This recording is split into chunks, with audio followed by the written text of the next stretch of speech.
Have you ever sat in your favorite chair by the window, just waiting to hear the knock at the door, but it never comes? Maybe you cooked a nice meal, tidied up the house, even put on a fresh shirt, hoping today might be the day they stop by. But the hours pass. The day turns to night. And once again, it's just you, the quiet, and the ache in your heart. If that sounds like something you felt, you're not alone. As we grow older, one of the deepest longings we carry is to stay connected to our children, the very people we raised, sacrificed for, and built our lives around. And when they stop coming around, when the phone calls slow down, and the visits become few and far between, it can feel like rejection. It can feel like something is wrong with you. But take a breath with me here. Sometimes it's not that simple. Sometimes it's not even personal. In this video, we're going to talk heart to heart about a difficult truth. The reasons why your kids may stop visiting you. Not to blame, not to point fingers, but to understand. Because with understanding comes peace. And sometimes even healing. Let's start with something we often overlook, but it matters more than we realize. Unspoken emotional tension. Now, emotional tension doesn't always mean there was some huge fight or falling out. It can be subtle. It can build slowly, like dust settling over the years. Maybe it started with a disagreement about how they raise their kids, or maybe you gave advice that came from love, but it wasn't received that way. Maybe you didn't even realize something you said once, offhand, years ago. A comment about their job, their spouse, or even their haircut stuck with them longer than it ever should have. Over time, if those moments aren't acknowledged or talked through, they create distance. Emotional distance. And once that gap forms, it becomes harder to bridge, especially if no one wants to bring it up. Children, even adult ones, sometimes avoid visits not because they don't love their parents, but because they don't want to feel judged, corrected, or misunderstood. They may think, why go if I'll just end up feeling small again? Now that might hurt to hear. But take a moment to reflect. We all do this, don't we? We avoid people who make us feel unseen or unheard, even if they're family. The key here isn't blame, it's awareness. If there's a possibility that your relationship with your kids has quietly collected some emotional dust, maybe it's time to gently open a window, let in the fresh air, and start again. And that leads us into something else that might be hard to admit. The dynamic may have shifted more than you realized. Let me explain what I mean. When you were raising your kids, you were their center. You made the decisions, set the rules, guided their every move. And rightly so. You were the parent. But now they're adults, maybe with children of their own, careers, mortgages, worries. Their lives are full. And sometimes parents don't realize they're still treating their grown children like kids. You may ask them questions that feel intrusive, even though you mean well. You might give advice that comes from a place of love but sounds more like criticism. And again, they pull away. Not out of anger, but out of a need for independence and emotional safety. Now I know what you're thinking. I'm just being a parent. I care. I want what's best. And yes, that's exactly what makes this so difficult. Because your intentions are good. But when your children feel like you don't respect their adulthood, they start to feel like they can't be fully themselves around you. And that makes visiting harder. But there's hope in that realization. It means that with just a few changes, softening your tone, asking instead of telling, listening without jumping in, you can open the door again.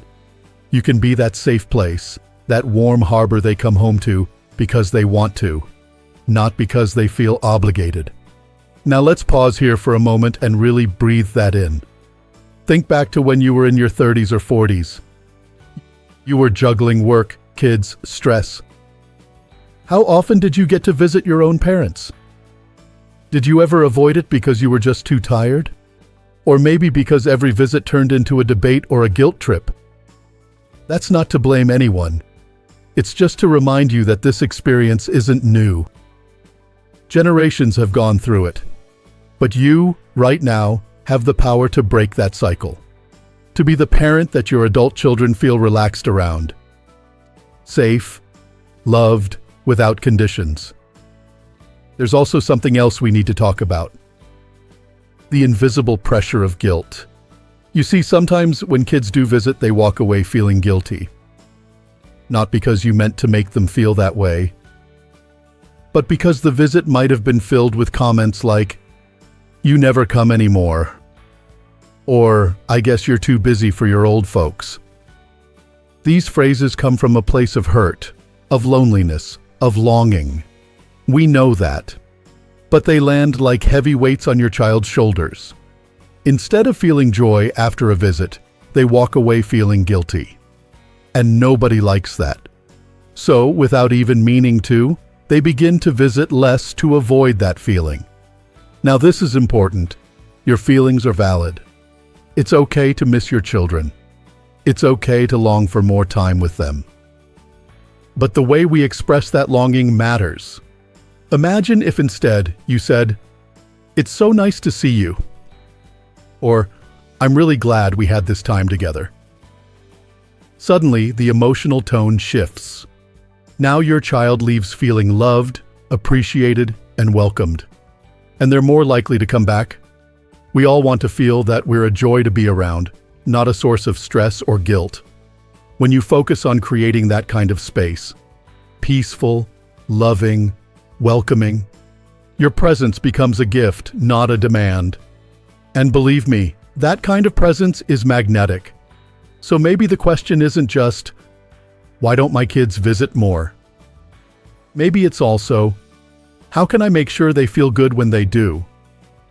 By looking at the unspoken tension, recognizing how the parent-child dynamic changes with age, and being mindful of how we express our needs and emotions, we begin to uncover not just the reasons they stay away, but the pathways back to each other. And let me tell you this, it's never too late to reconnect. Whether your child is 35 or 55, whether it's been a few weeks or a few years since you last saw them, there is always time to soften, to listen, and to love without conditions. Because more than anything, what children, no matter how old, want from their parents is simple: to feel accepted, seen, and loved exactly as they are. Let's continue. There's more to uncover. Sometimes distance doesn't grow from conflict. Sometimes it grows from change. Quiet, slow, and unnoticed. Until one day, you wake up and realize the rhythm of your family life has shifted. Your kids may have moved to a new town, started a demanding job, or become parents themselves. And suddenly, what once was routine, Sunday dinners, phone calls after work, quick check-ins, begins to fade into something more occasional. You notice the gaps getting longer. And while it might seem like they're pulling away, what's really happening is life is pulling them in all directions. Here's something that's easy to forget, especially when the house feels too quiet. Adult life is noisy. It's filled with bills, deadlines, children's school plays, soccer practices, medical appointments, and a constant battle against exhaustion. Many of your children are now in the same phase you once were, the sandwich years, taking care of their kids while also worrying about you. And that brings us to something important, one of the hardest truths to sit with. Your children might be overwhelmed. When people are overwhelmed, they don't always withdraw from the people they care about the least. In fact, they often step back from the people they trust will still love them, even in their absence. That's tough, isn't it? To feel like you've been put on the back burner, not because they don't love you, but because they do. Because they assume you'll understand. Because you've always been strong, stable, dependable. And maybe they just didn't realize how much you needed that same kind of support now. It's not fair. but it is human. Your kids may not see that while they're juggling everything, you're sitting quietly waiting. Sometimes with hope, sometimes with disappointment. They may not know that the silence isn't peaceful for you, that you replay old memories just to feel close again. Because they're caught up in the chaos, and from their view, if you're managing on your own, they assume you're okay. But you don't have to stay silent about it. You don't need to pretend you're fine when you're not. You have the right to reach out and say, "I miss you." Not in a way that pressures or guilts, but in a way that opens the door. A simple message, a handwritten card, or even a voice memo saying, "Thinking of you today. Would love to see you soon." That small gesture can be a spark. It can be the gentle reminder they didn't know they needed. Here's something else to consider. Sometimes kids stop visiting because they feel like there's nothing left to talk about.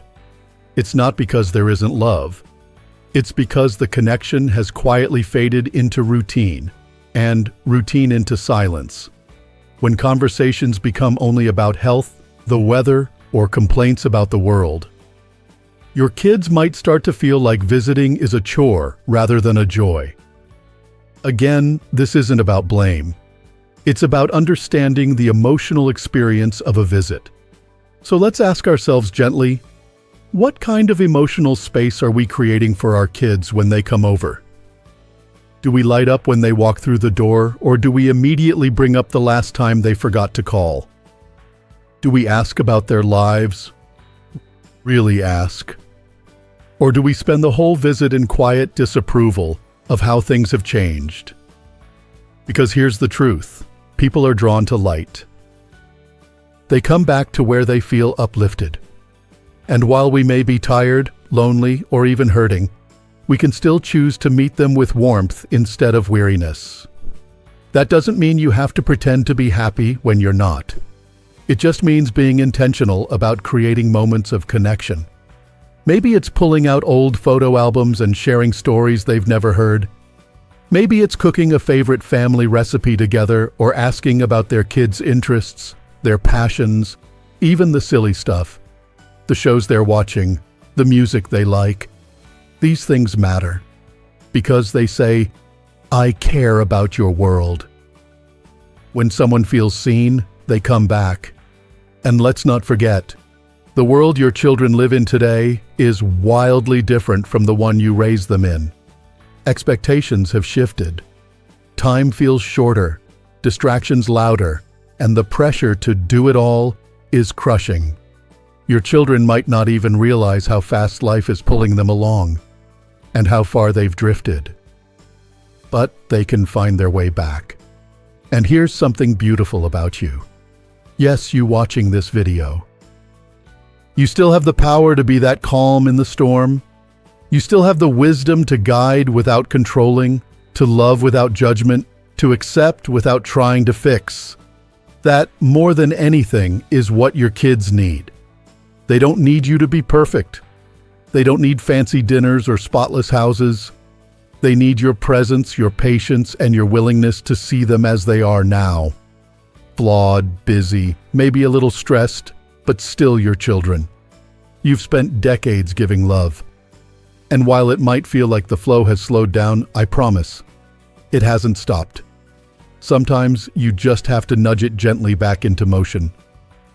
So, if your children haven't been visiting much lately, ask yourself, is there something I can do? Just a little shift. To make them feel more at ease? Can I offer more curiosity and less correction? Can I give more grace and less guilt? That reflection doesn't mean the fault lies with you.